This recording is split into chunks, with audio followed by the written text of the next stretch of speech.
Verhsan, your initial reactions to the hire here of Matt Rhule at Nebraska.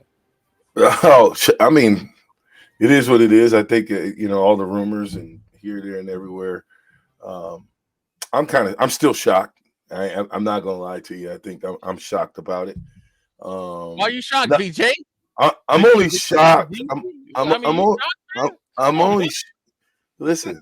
I'm only shocked, Jay, Mhm. because it took such everything away from the biggest win in the history of Nebraska football in the last 7-8 years. So now we're not talking about the fact that we beat Iowa on Iowa's field, the fact that we beat them. We're talking about the fact that we have a new coach, and I think that's great. I think it could have waited till Sunday, but again, I'm not the powers that be. There's a new rule in town, and I'm interested to see what his identity is going to be on offense, on defense, on special teams. I'm Well, I interested say in that, what we see. Hold on, Jay. I'm interested on what spring ball is going to look like, and our strength and conditioning is going to look like, and all those things that make a football program powerful.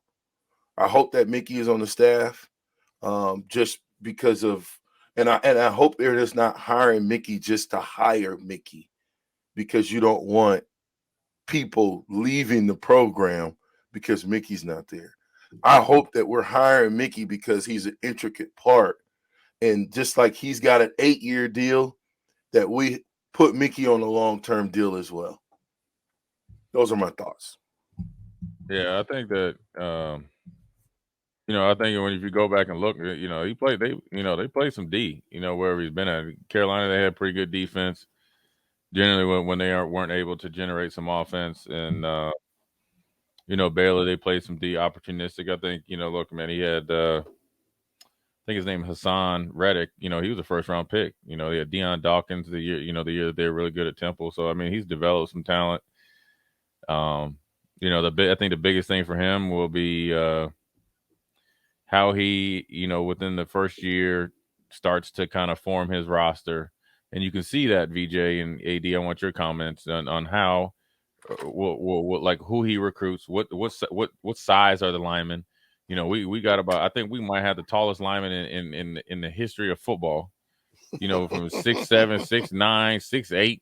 Like y'all got a bunch of bootleg power forwards or something like that. So his ideal lineman is and defensive line. The whole schematic things. I'd like to think, VJ, to be honest with you, in particular defense, you could tailor to whatever you have on your roster. You might want to be like a 4-2-5, but realistically, you might have to run 4-3.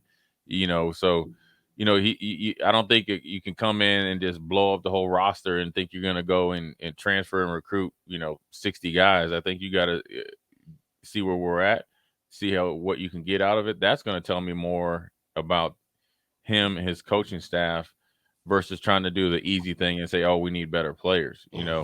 Everybody wants better players, but ultimately when you just coming off a 4-8 season, you ain't getting all the best players. You got to make them, and that's, you talk about when we were good, guys came in and worked hard, right, and got the best out of us.